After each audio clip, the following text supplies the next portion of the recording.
Sunday, 9:47 p.m. One country exports energy, the other imports it. Same 48-hour deadline, same strait, completely different exposure. If you control the flow, you hold the leverage. If you depend on the flow, you absorb the shock. That distinction is not political, it is structural. And on Sunday night, that structure was activated. The President of the United States posted a public ultimatum: reopen the Strait of Hormuz, or face the destruction of power plants and bridges, not military installations, civilian infrastructure.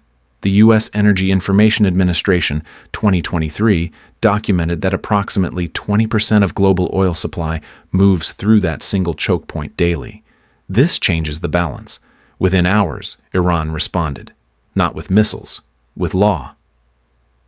Iran's deputy foreign minister cited Article 8 of the Rome Statute, which defines intentional attacks on civilian infrastructure as a war crime under international law. That is not a press statement. That is legal architecture being assembled in real time. HI viewers. If you were Iran's strategic advisor at that moment, do you hold the legal position or escalate militarily? Drop your answer below. You think this deadline is about nuclear negotiation. It is not. It is about who controls the pricing mechanism of the global economy. And that mechanism runs through 21 miles of water. You operate the most powerful military force ever assembled. Your carrier groups project force across 6 oceans. Your defense budget exceeds the next 10 nations combined, according to the Stockholm International Peace Research Institute 2023, which recorded global military spending at $2.2 trillion. With the United States accounting for 37% of that total. Then one strait closes, and suddenly your economy is running on a clock. This is the contradiction that most analysis misses. Military dominance does not equal energy independence. The United States still imports over 6 million barrels of oil per day, according to the U.S. Energy Information Administration 2023. Allies in Asia and Europe import far more. The threat is not directed at one country. It is directed at a system of dependencies. This is where power moves.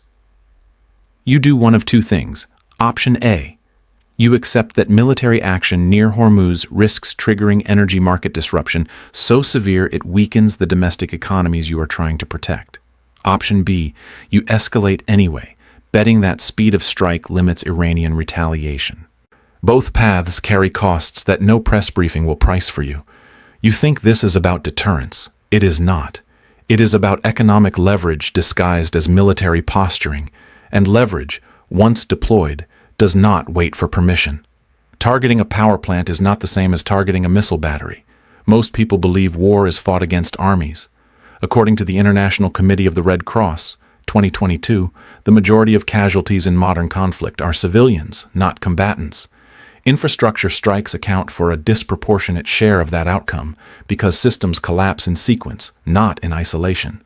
Electricity fails, then water treatment stops, then hospitals lose backup power within 4 hours, then supply chains freeze. 3 weeks later, a city of 4 million is not defeated. It is destabilized at the cellular level. Nothing changes, except everything. Iran's legal response was not symbolic. By citing the Rome Statute before any strike occurred, Iran created a documented evidentiary record.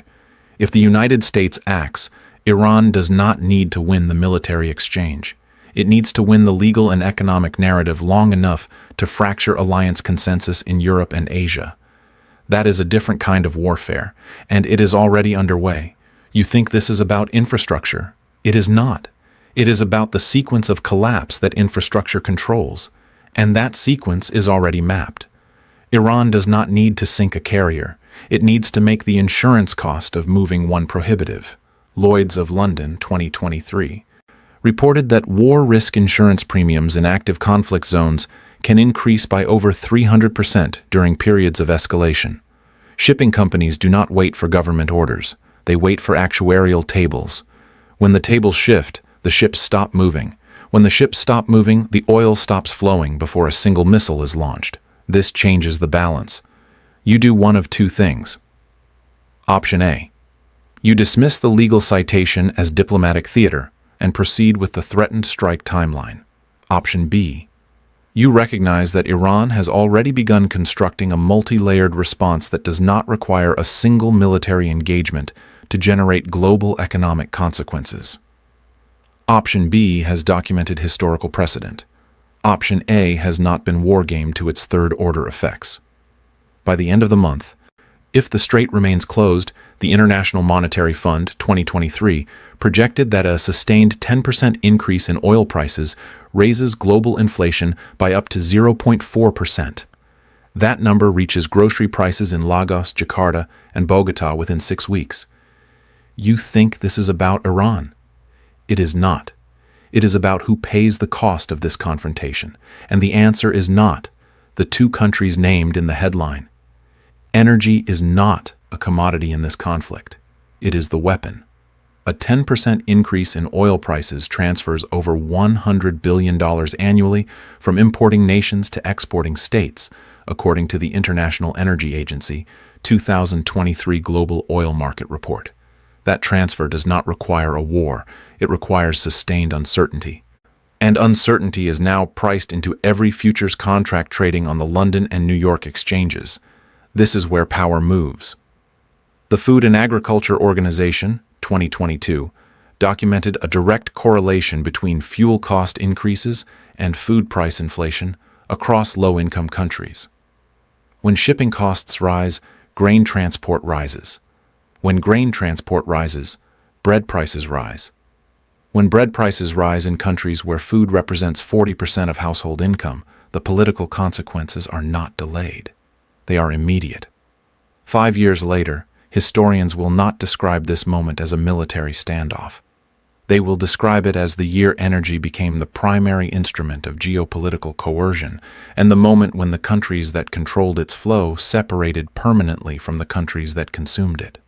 And then it stops. No warning. The market moves before the diplomats speak. You think this is about oil prices. It is not. It is about the architecture of economic dependency. And that architecture was built over decades specifically to function as leverage. Defense contracts do not pause during diplomatic negotiations. They accelerate. Every escalation cycle since 2001 has produced a measurable increase in defense procurement. The Stockholm International Peace Research Institute 2023 found that periods of regional conflict escalation correlate directly with above-average growth in arms export volumes from the 5 permanent UN Security Council members. The countries most vocal about de-escalation are simultaneously the countries most positioned to profit from its failure. You see a crisis. The market sees a reorder cycle. You do one of two things. Option A. You accept the stated diplomatic framing and wait for negotiation outcomes. Option B, you follow the capital flows. Defense sector indices on the S&P 500 rose 2.3% in the 48 hours following the initial ultimatum, according to Bloomberg market data, April 2025. Capital does not move on hope. It moves on probability-weighted outcomes. The difference is not small. Military leverage in 2025 is not calculated in warheads. It is calculated in the ability to sustain economic pressure long enough to restructure dependency relationships. Iran cannot win a conventional exchange with the United States. But Iran does not need to. It needs to make the exchange costly enough that the political will to sustain it collapses inside the attacking coalition before the military objective is achieved. You think this is about military force. It is not. It is about the threshold of economic pain that a democratic electorate will tolerate. And that threshold is lower than any war planner publicly admits. This is not a bilateral standoff. It is a network activation. Houthi repositioning in Yemen. Hezbollah alert status in Lebanon. Iraqi militia communication intercepts, reported by Reuters, April 2025. Each node in the proxy network does not require a direct order to move. It requires a signal. The signal has been sent. The International Monetary Fund, 2023, documented that conflict escalation in energy-producing regions produces simultaneous currency pressure across emerging market economies tied to dollar-denominated oil contracts. Turkey, Egypt, Pakistan, and Nigeria absorb exchange rate volatility within days of Gulf escalation events, regardless of their direct involvement. Same conflict, 17 different national economies feeling the compression. 3 weeks later, the story is no longer about a 48-hour deadline. It is about which governments inside that network have the fiscal reserves to absorb the shock and which ones do not. The ones that do not are the ones that change governments. You think this is about Iran and the United States. It is not. It is about which countries the pressure reaches last. And those countries are already calculating. Your grandfather lived through conflicts shaped by systems he never saw. The oil embargo of 1973, the petrodollar architecture built in its aftermath, the dependency chains that followed. He called it geopolitics. It was engineering. Your father absorbed the economic consequences and called it market volatility. The structure was already in place before either of you could question it. Nothing about Sunday night was new. The ultimatum format, the legal counterpositioning, the insurance premium movement, the proxy network activation. Each mechanism has a documented historical precedent. What changed is the speed at which all of them deployed simultaneously. Global power does not depend on conflict alone. It depends on the systems that make conflict profitable. The countries that built those systems are not neutral observers of this standoff. They are its architects. This is Warnomix. We exist to examine these systems before they finish their work, to identify the patterns that determine financial outcomes long before those outcomes arrive. The ledger always balances. It has balanced in the same direction for 3 generations. This channel exists to make sure it does not balance that way for a 4th.